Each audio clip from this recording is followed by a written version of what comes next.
Hello everybody, I hope you're going well. Today I'm just going to show you the last recap of my tournament in France. I just want to tell you that I am pretty happy with my score. I scored the tournament pretty good with 6 points out of 7. So I'm just going to analyze the last game. For me, the last game was a kind of a penalty. You know, in soccer, for example, where someone is doing a mistake, he's next to the goal, and he just has to shoot against the goalkeeper. So for me, the last round with the white pieces is always a penalty, like against a goalkeeper. So okay, in every case, I don't know why this is open, but okay, in every case, let's just analyze the game. I played against someone who is pretty high rated. In every case, I played knight f3 like always, knight f6, g3, d5, c4. If he's taking the pawn like always, because the pawn is on f7, I can play knight f3 and take him back. He played a6, I played bishop g2, he played bishop 7, castles, and b3. The idea of b3 is just to put a second bishop there and playing on the black squares with the knight and the bishop, and on the light squares with the pawn and this light square bishop. So this is a pretty solid line. c5. c5 is already something very special, very unique. The position occurred probably, I don't know, probably 10 times or 20 times in history. I mean, not this position, but c5 probably 1,000 billion times. But after cd and knight takes, for example, we do have only, I don't know, probably 200 games. Bishop b2. I remember there is a game between Kramnik and Mamedyarov. But okay, b6, and after knight c3, we already have only 15 moves in the database. Knight takes c3, bishop takes c3. This is the only game. And actually right now we do have a new position next to bishop b7, d4, and knight bd7, knight d5. Knight d5 actually never occurred. This is a new position, but I do know the position because I analyzed this. There is a game between GM Fleer, Glenn Fleer against Cosma, but this is a game that I just remember out of the game. I just do not remember the moves. But I know that 95 is a preparation that I made, and the engine is yelling at me, what are you doing? Because I'm just going to have double pawns, but all endgames are pretty better for me because I have more space, and due to the fact that I have more space, f4, f5 is going to be very crushing. e4, f4, f5, and threading is going to be very crushing. So this is actually my preparation. Pretty special, but okay. My opponent played knight d7, knight d5, and he took on d2, and he played knight f6. And knight f6 is actually a mistake. Actually, the best move was taking on e5, and the position was completely fine. But my opponent played knight f6, so I took on c5, queen c7. Pretty. How can I say it? It's pretty interesting to see queen c7. Actually, there was a way for me to keep the pawn alive, but it was pretty sick. I looked at, actually during the game, I looked at c6, knight g3, and queen d3. Queen d3 is the best move. If I'm playing c6, for example, then just knight d5, and after bishop to b2, there is just f6. I have to go. If I go over there, rook e8, I don't have any squares, so I have to go back. This, and the position is pretty like e4, this and this, e4, this and this, for example, and the position is pretty cool and pretty good for me because I have the c file, the d file, and the position is pretty cool. And you can't take the pawn because you're just losing the knight. So it is a pretty interesting position. But I was like, no, it is not good enough. So I decided to play queen d3. But then after, for example, rook a d8, queen f3, I wasn't very sure what to play in this position. The engine is saying that the position is completely fine for white, but this is not the type of position that I love to play. I took this and I played knight d3. The idea is to stay more solid with the kind of position that I just appreciate. Then I would just play queen c2, queen b2, like always in the ready opening. I do love this battery queen bishop against the king and the knight, so I'm pretty happy. He played knight d4, I played bishop e5 in order to win the tempo, and now I'm threatening this. But he's counter winning a tempo with queen b7. Here I did use some time in order to think a bit.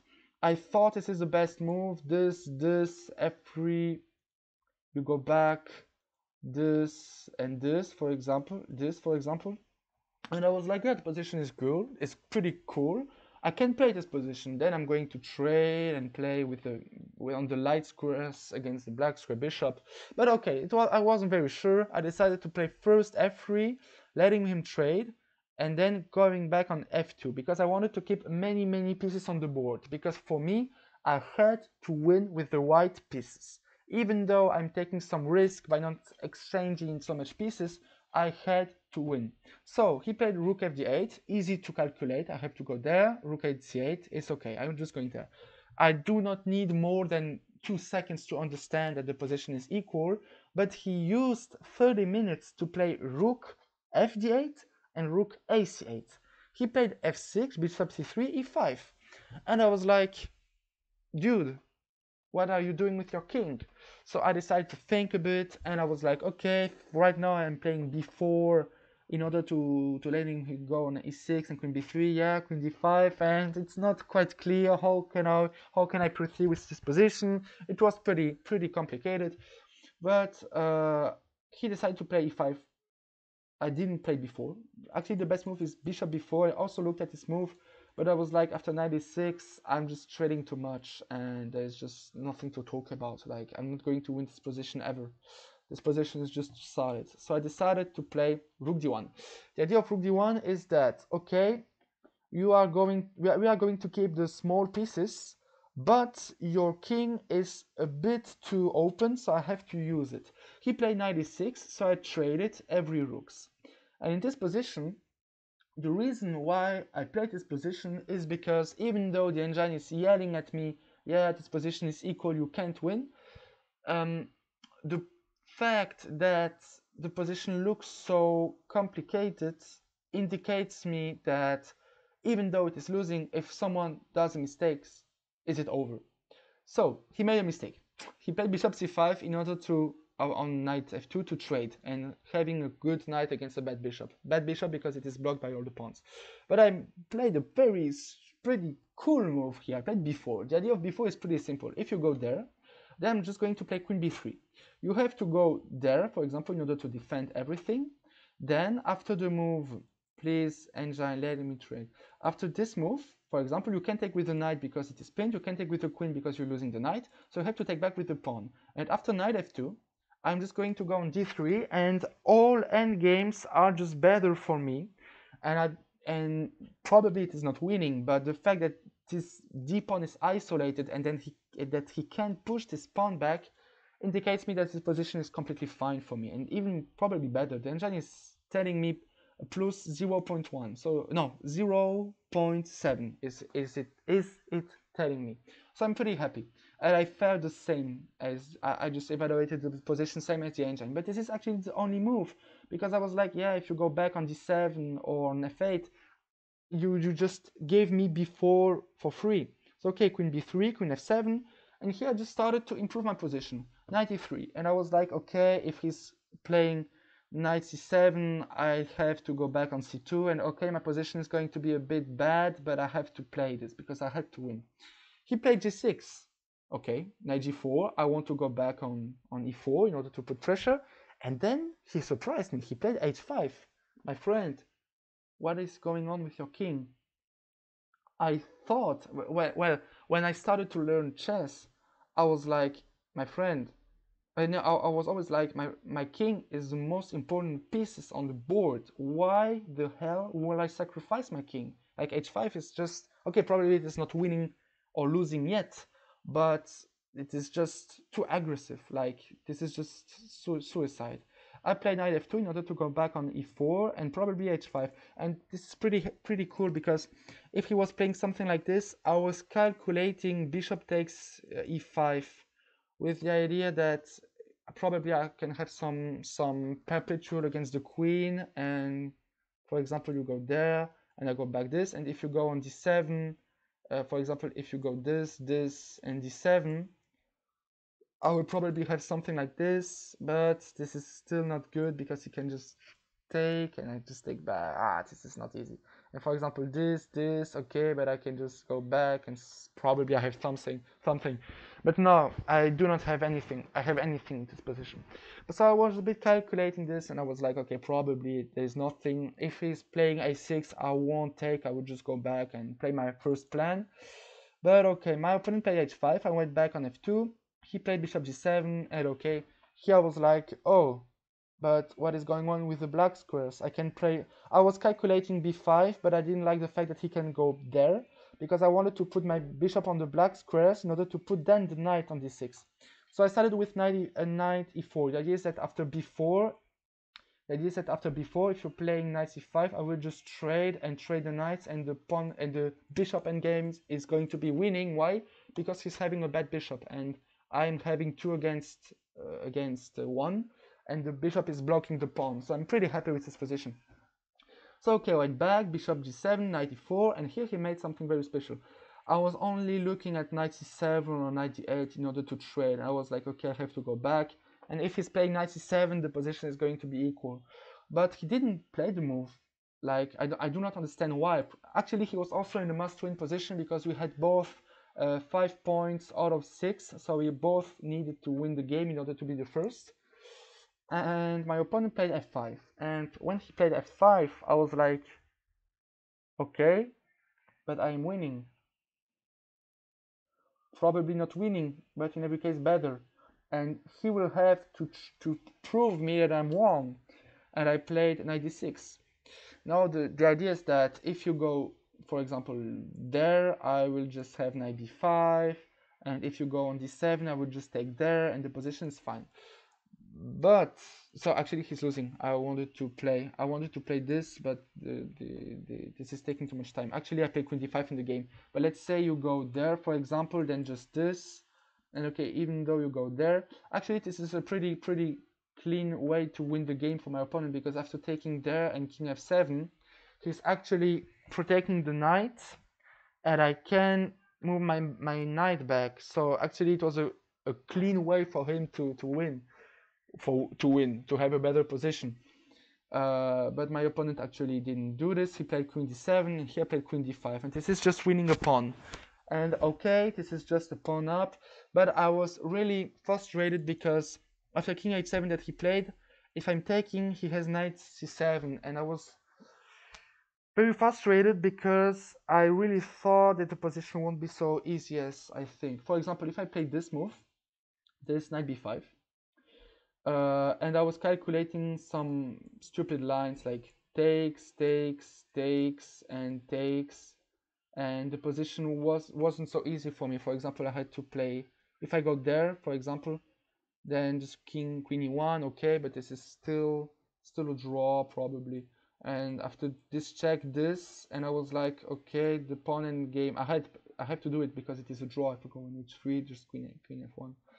Like if I go there, there's just d5, I'm not even sure that I'm going to win the game. So I have to trade the queens, and in this position I was really frustrated because the game, okay, I know that it's winning because I have one more tempo and I'm faster than my king, but I don't know, I was frustrated because I thought there was something else, and I was just calculating the end game quite a lot.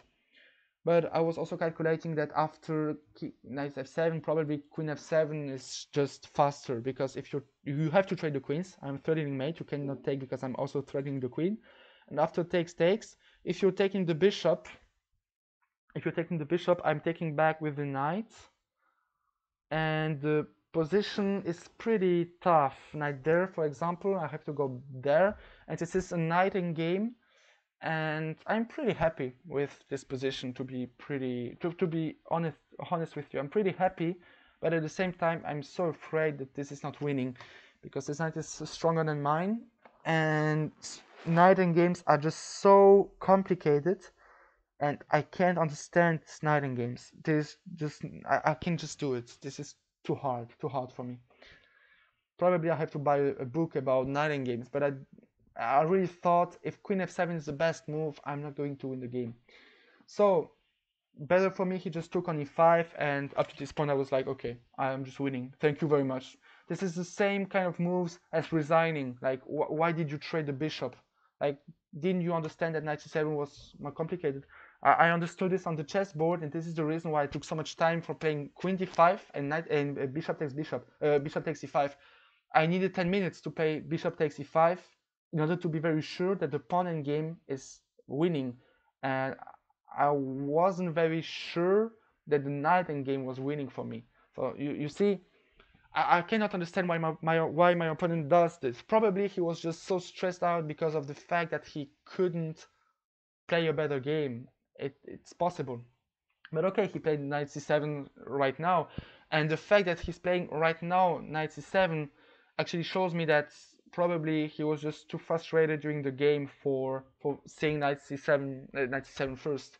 Probably he was just analyzing the position with queen takes e2, and I'm a bishop up, and he did not he probably he didn't saw g5, because the fact that the problem for me was that after queen e2, king h3, my queen was on d5. Problem was that after g5 I wasn't sure that I won't get mated because queen f1 and so on, and I had to take on f5 and giving away the pawn. And okay, probably he didn't saw g5, and I don't know, probably. But here I played actually the best moves because this is just a matter of technique, and I just took on e4, knight takes, queen g7. Here I saw a pretty clean win till the end. Here I thought that after king knight g5 I'm winning. Actually, I was like, this position is completely winning for me because I'm threatening this, and if you go back, for example, then just queen d2. And the reason why I'm not going straight away here is because after knight d5 I was a bit frustrated, I want to say. This, and probably this is still winning, but I don't know, this probably.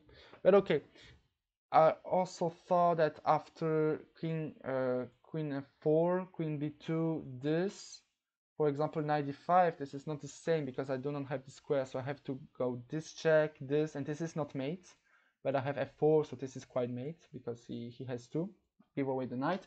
So after this, he just have to go, for example, queen g7, and after queen g7, probably this is winning. I'm threatening this, and f4, and yeah, f4, I'm threatening f4. Okay, probably it is winning.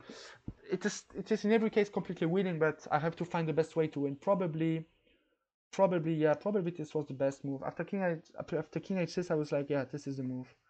You go there and this is winning.